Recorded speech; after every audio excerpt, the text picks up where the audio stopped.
नमस्कार। Power of chart with Bhupesh Sharma.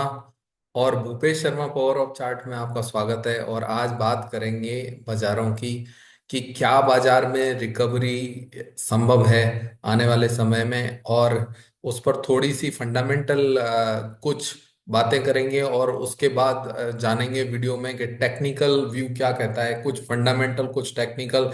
तो आप लोगों के समझ में अधिक आसानी से आएगा कि बाजार में आने वाले समय में क्या समझ आता है या बाजार में रिकवरी क्यों आनी चाहिए। फंडामेंटल्स की बात करते हैं थोड़ा सा और चर्चा करते हैं बाजारों की। तो सबसे पहले कि जो अभी तक जब मार्केट हाई पर था तो सभी लोग चर्चा कर रहे थे कि इंडिया की ग्रोथ स्टोरी इंटैक्ट है। तो मैं अभी भी यही कहना चाहूंगा कि हाई पर आज के 15% जब निफ्टी ऊपर थी तब ग्रोथ स्टोरी इंटैक्ट थी, तो आज भी ग्रोथ स्टोरी इंटैक्ट है। और वहीं अगर डेटा की बात करी जाए तो इंडिया की जो जीडीपी प्रोजेक्टेड है वो 6.2 6.5 के बीच में होवरिंग कर रही है। ये एक नॉर्मल जीडीपी है। और अगर नॉमिनल जीडीपी की बात करें तो तकरीबन इसमें इन्फ्लेशन का आंकड़ा और ऐड कर देते तो ये ग्रोथ होके बढ़ जाती है 11 से 12%। तो अगर कोई भी इकोनॉमी 11 से 12% की ग्रोथ करती है साल दर साल, तो उस इकोनॉमी में रोबस्ट प्राइस इंक्रीज देखने को मिलता है, जैसा कि हमने पास्ट में भी देखा है। वहीं अगर गवर्नमेंट की बात करें तो गवर्नमेंट ने, भारत सरकार ने जो पीएलआई स्कीम लागू की हुई है, उस पीएलआई स्कीम के तहत जितनी भी मैन्युफैक्चरिंग कंपनियां हैं उनको अच्छा खासा फंड लगातार मिलता जा रहा है। और वो फंड के कारण अच्छे खासे रोजगार, कंपनियों की ग्रोथ, एक्सपोर्ट सब कुछ एज इट इज बरकरार है।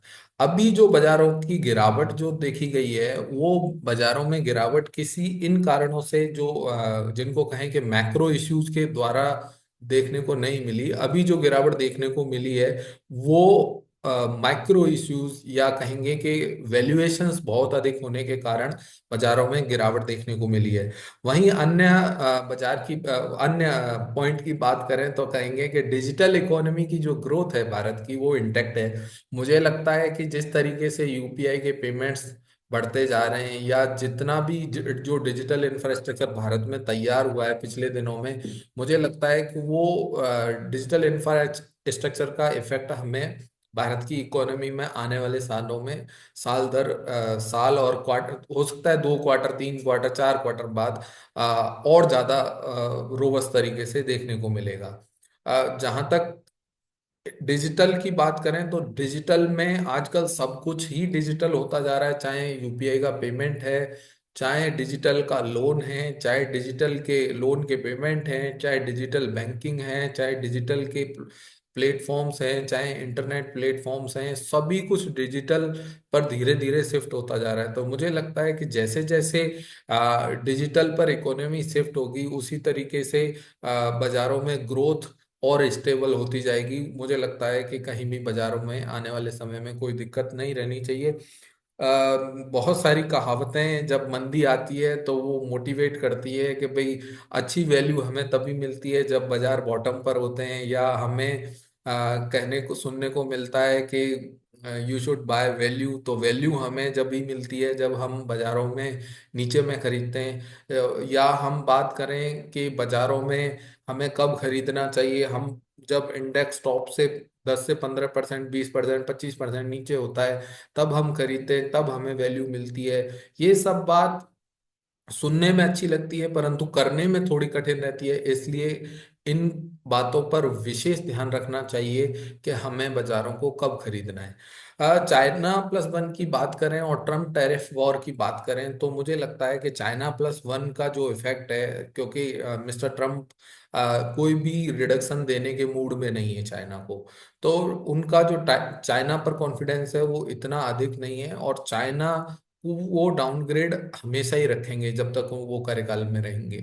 तो मुझे लगता है कि जो चाइना प्लस वन की जो स्टोरी पिछले सालों में चल रही थी वो स्टोरी अभी भी इंटैक्ट रहनी चाहिए। तो ये भी एक बहुत बड़ा रीजन रहेगा आने वाले समय में बाजारों के बढ़ने के लिए। वहीं अगर ट्रम्प टैरिफ बात की बात करें तो ट्रम्प का जो टैरिफ वॉर है वो कहीं ना कहीं भारत के लिए इतना नुकसानदायक नहीं है जो अन्य देशों के लिए है। तो ये एक विशेष बात है। यहाँ पर जो नेगेटिव फैक्टर्स की बात है, वो नेगेटिव फैक्टर्स मैंने पिछले वीडियो में चर्चा किए थे कि बाजार क्यों टूट रहा है। अब बात करेंगे कि कंजम्पशन रिकवरी की। तो कंजम्पशन रिकवरी पे बात करते हैं, ये एक अनदर पॉइंट था। कंजम्पशन रिकवरी की बात करते हैं। कंजम्पशन रिकवरी भी भारत में जो पिछले 2 ढाई साल से जो रूरल ग्रोथ है उस पर थोड़ा पॉज लगा हुआ था। मुझे लगता है कि ये जो रूरल ग्रोथ पर पॉज था, ये आने वाले समय में इंटैक्ट रहना चाहिए, और ये धीरे धीरे इसका ग्राफ अब ऊपर जाना चाहिए। क्योंकि जैसे पिछले बजट में जो प्रावधान किया गया है टैक्सों में, टैक्सेस में, उससे कुछ बचत एक्स्ट्रा होगी और वो पैसा अल्टीमेटली बाजार में ही आने वाला है। तो मैं कहूंगा कि इंडिया की जो ग्रोथ स्टोरी है वो इंटैक्ट रहने वाली है आने वाले समय में। जो लोग इन्वेस्टर हैं उनके लिए this is a golden time to invest in the market. Else जो लोग ट्रेडर हैं उनके लिए हर दिन अच्छा होता है और हर दिन बुरा होता है। दोनों सिक्के के पहलू रहते हैं ट्रेडर्स के लिए। तो मैं कहूंगा कि जो लोग अपने म्यूचुअल फंड कर रहे हैं या एसआईपी कर रहे हैं या अच्छी एसआईपी कर रहे हैं, सभी जगह एसआईपी का बात नहीं करूंगा। दूसरा ये कहूंगा कि जो लोगों का इन्वेस्टिंग किसी भी रूप में अच्छी जगह हो रहा है उनको इन्वेस्टिंग कंटिन्यू रखनी चाहिए। बाजारों में अक्सर अगर हम पिछला इतिहास उठा के देखेंगे तो हमें पता लगेगा कि बाजारों में कहीं ना कहीं recovery end of the day, end of the year आ ही जाती है। It's not a big deal. अब बात करते हैं चार्ट्स की, और चार्ट्स पे जानना देखते हैं कि कौन कौन से चार्ट पिछले महीने में किस बाजार में सबसे बड़ी गिरावट देखने को मिली। तो come to the point chart की बात करेंगे और यहाँ चार्ट पर शिफ्ट होते हैं। चार्ट पर हम सबसे पहले बात करेंगे सेंसेक्स के बाजारों की। और यहाँ पर ऐतिहासिक एक गिरावट देखने को मिली है। जैसा कि हम यहाँ देख रहे हैं कि लगातार 5 महीने तक कंजिक्यूटिव लो सेंसेक्स के बाजारों ने बनाए। ये आप देख सकते हैं स्क्रीन पर कहीं ना कहीं। मेरे पास ये सन 2001 से लेकर सन 1982 से लेकर अभी तक का चार्ट है।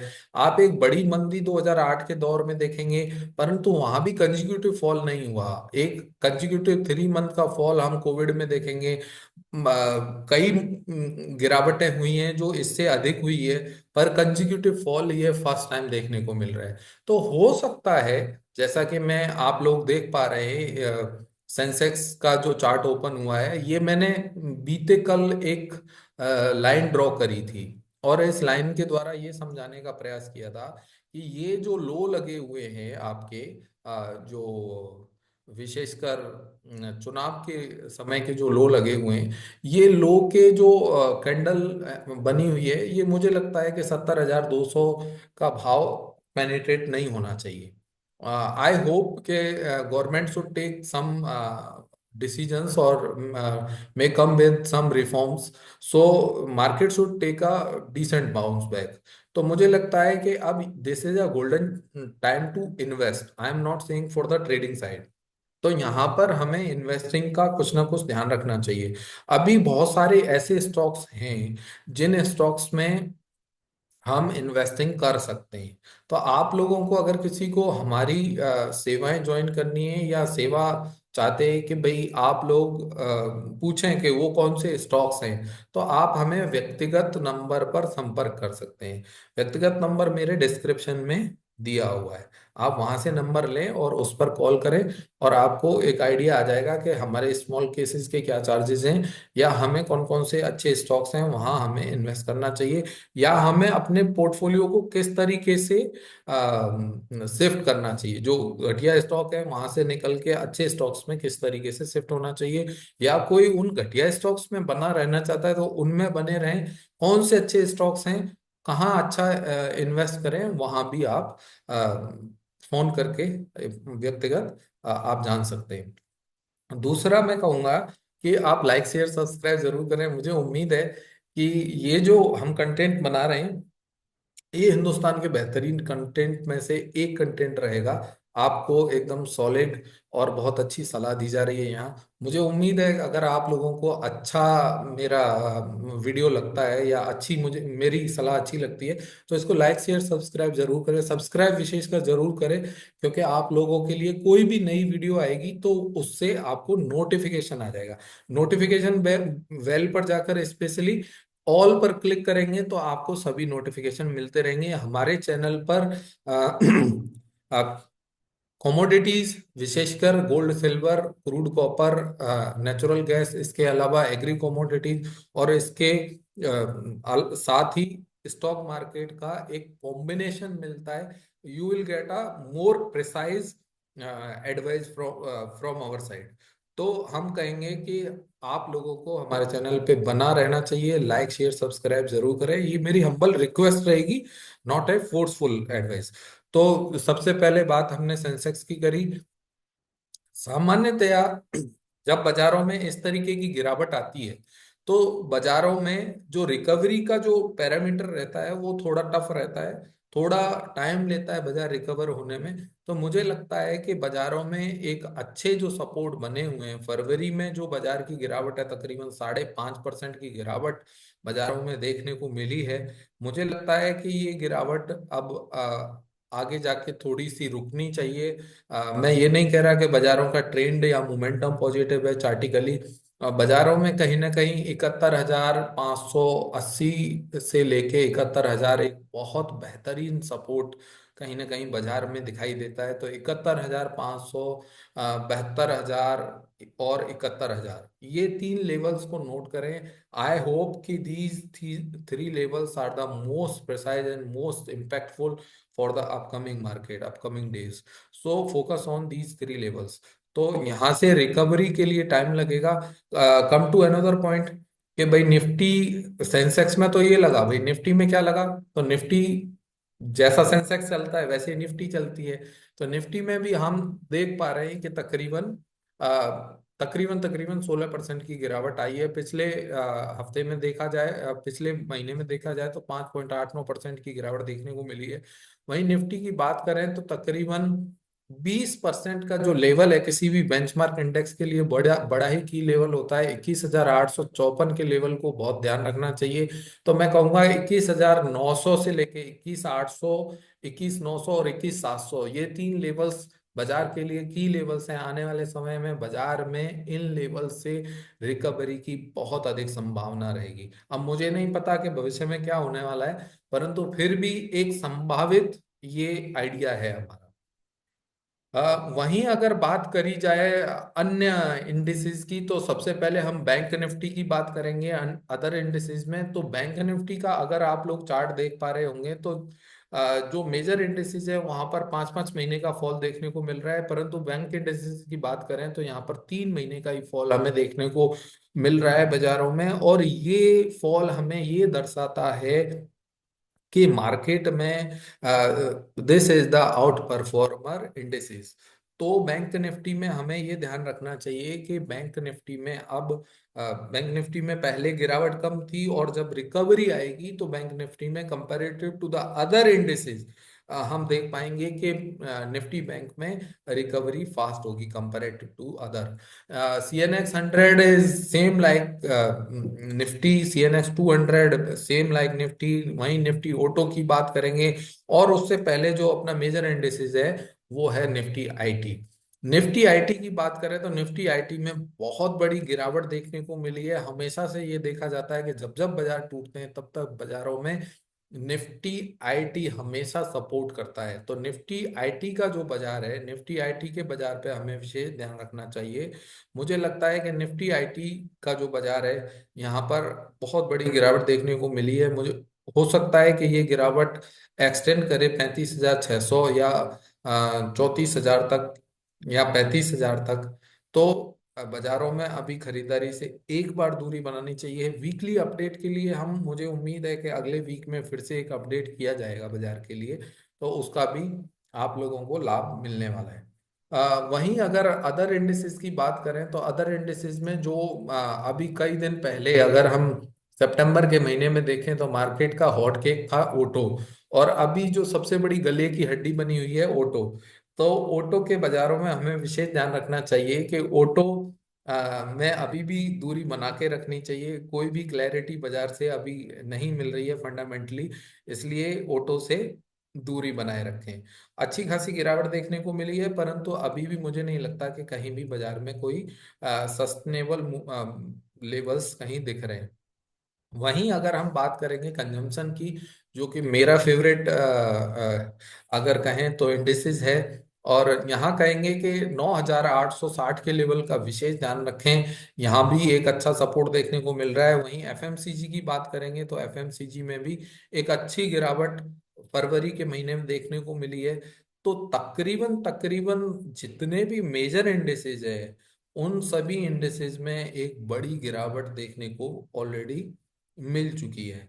तो इंतजार करना चाहिए मार्केट में यू टर्न बनने का, और जब यू टर्न बनेगा तब आप लोगों को अच्छी रिकवरी मिलेगी। परंतु जब स्ट्रीट में चारों तरफ तरफ ब्लड होता है, तब खरीदारी करने का एक अलग अनुभव होता है, चाहे वो ब्लड क्यों ना आपका ही हो। तो इसका लाभ उठाएं, और बहुत सारे अच्छे स्टॉक्स बहुत अच्छे वैल्यूएशंस पे मिल रहे हैं।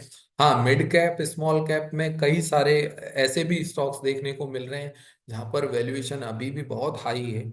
हम इंडिविजुअल स्टॉक की बात नहीं करते हमारे चैनल पर, हम यहाँ बात करते हैं मेजर सिनेरियो की, जिससे आप लोगों को समझ में आए कि बाजार कहाँ जाने वाला है या किधर जा रहा है।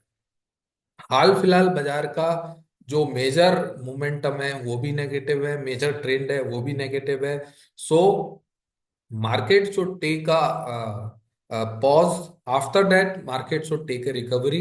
रिकवरी जरूर आएगी, ये पक्का है। और उम्मीद है कि अभी हो सकता है कि मार्च के सेकंड वीक के बाद हमें रिकवरी देखने को मिलेगी जरूर रिकवरी देखने के लिए। वहीं अगर हम बात करें दो मेजर और इंडिसेस की, तो निफ्टी मिड कैप 100 का चार्ट जरूर देखना चाहिए सभी को। निफ्टी मिड कैप 100 में भी एक अच्छी गिरावट देखने को मिली है। तकरीबन तकरीबन अगर हम बात करें, ये अपने हाई से, इसके हाई थे 60,000 और अभी बाजार आ गया 47,000। तकरीबन 20% के करीब बाजार टूट चुका है। मुझे लगता है कि इंडेक्स वाइज अभी भी थोड़ा महंगा है निफ्टी मिड कैप 100। और वहीं मेटल्स की बात करें, फार्मा की बात करें, तो निफ्टी फार्मा में गिरावट कंपैरेटिव टू अदर्स कम देखी जा रही है। तो जो आउट परफॉर्मर इंडेसेस हैं उनमें कुछ अच्छे आउट परफॉर्मर स्टॉक्स भी रहते हैं। उन अच्छे आउट परफॉर्मर स्टॉक्स जिनके वैल्यूएशन अच्छे हैं, जिनमें कुछ वैल्यू मिल रही है, या जिनमें आगे के समय में, आने वाले समय में ग्रोथ रहेगी, उन स्टॉक्स पे हमें फोकस करना चाहिए। दूसरा हम बात करते हैं निफ्टी आपके स्मॉल कैप की। स्मॉल कैप में बहुत बड़ी गिरावट हमें देखने को मिली है। तकरीबन बाजार 25% अपने हाई से टूट टूट चुका है। कभी भी ऐसा नहीं हुआ पिछले इतिहास में कि निफ्टी स्मॉल कैप में इतनी बड़ी गिरावट देखने को मिली हो। मिली है तो वो इतने एक लंबे समय में मिली है, इतने छोटे समय में इतनी बड़ी गिरावट देखने को नहीं मिली। मुझे लगता है कि निफ्टी स्मॉल कैप 100 में अभी रिकवरी जल्द ही देखने को मिलनी चाहिए। लाइक शेयर सब्सक्राइब जरूर करें, सभी से निवेदन रहेगा। हमारा चैनल नया है, मैं व्यक्ति जरूर पुराना हूँ बाजार में, सन 2007 से हूँ मैं बाजार में, तो मैंने 2008 की मंदी भी देखी है बाजारों की। तो उसके अलावा कमोडिटीज की बहुत सारी बड़ी बड़ी साइकिल्स भी देखी हैं, अपसाइड की डाउन साइड की साइकिल्स भी देखी हैं। तो मुझे उम्मीद है कि आप लोगों को मेरे ज्ञान से कुछ लाभ मिले, इसलिए सब्सक्राइब जरूर करें, सभी से निवेदन रहेगा। और मेरा ऑफिस का नंबर डिस्क्रिप्शन में दिया हुआ है। अगर कोई भी व्यक्ति रिलेटेड टू स्टॉक्स या किसी भी कमोडिटी से रिलेटेड कोई सलाह लेना चाहते हैं, तो आप उस नंबर पर संपर्क कर सकते हैं। बहुत धन्यवाद।